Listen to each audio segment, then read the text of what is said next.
All right, we ready? Mhm.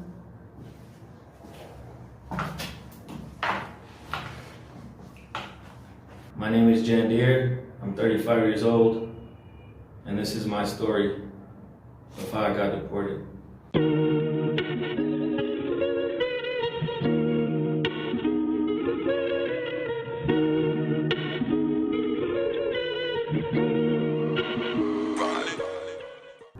So that day, I had an eye exam, so, I'm getting ready.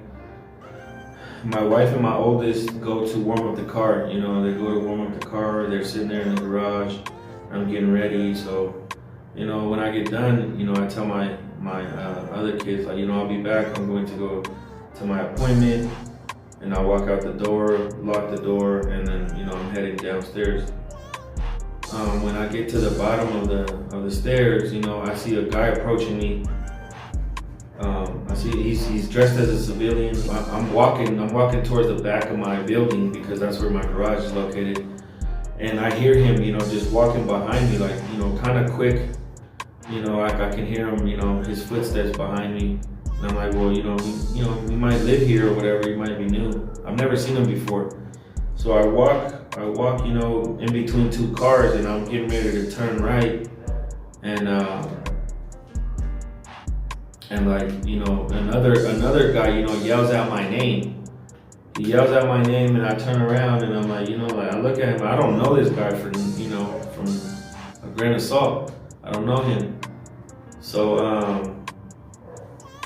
and I'm like, what? I'm like, I'm looking at him. He's like, you Jandir? He asked me again. I was like, are you Jandir? I'm just like confused. I don't even know what to say.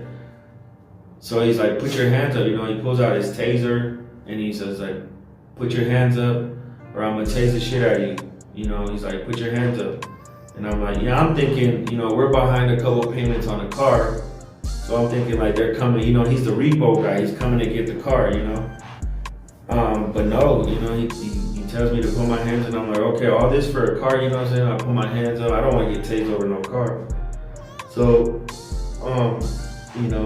I put my hands up, and he walks up on me, and he handcuffs me. And that's when he tells me that he's ICE, and I got a warrant for my arrest or something. Like, yeah, he tells me, he's like, you got a warrant for your arrest.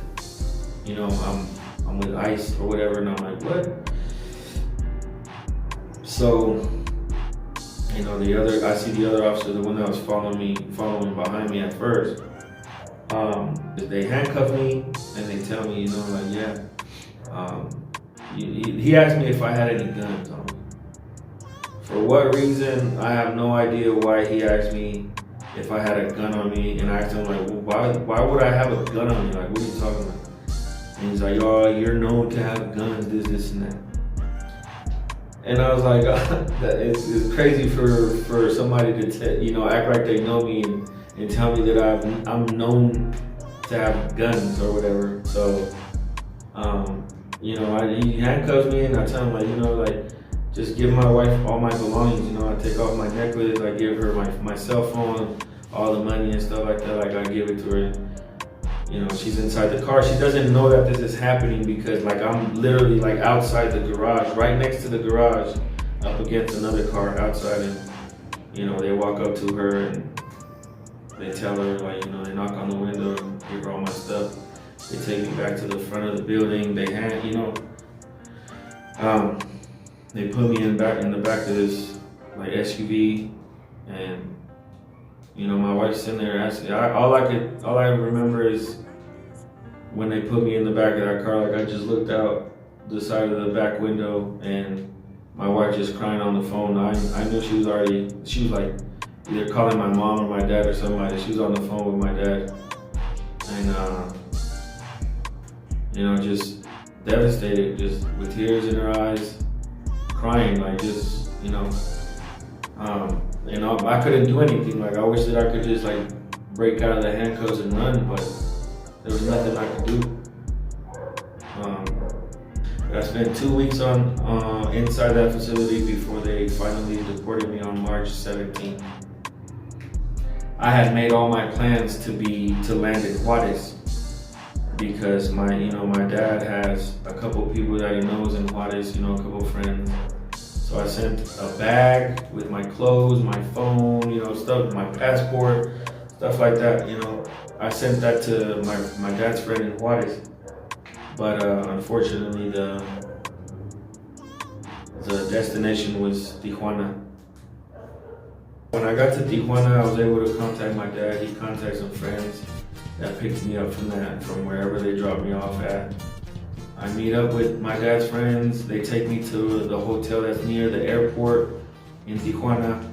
And when I get there, they wish me well. You know, my dad's friend helps me book my room in the hotel because I don't know anything about anything. You know, I don't know the whole pesos thing. I don't know, you know, anything like that, how to book a hotel, anything like that. So they help me, you know, I get my room and I spent that whole night by myself in a hotel somewhere in Tijuana. So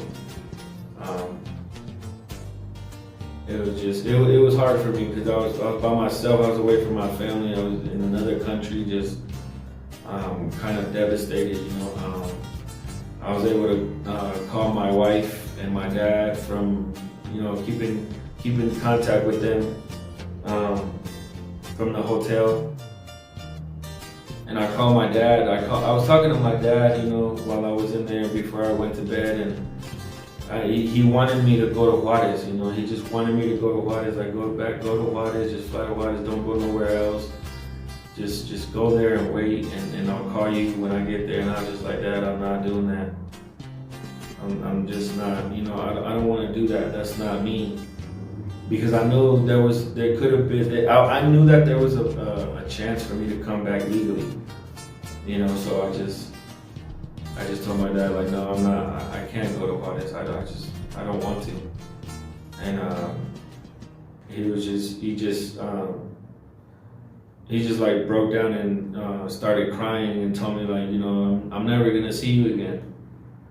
So, you know, I told him, I was like, don't think that way. Don't get sad on me. Don't get weak.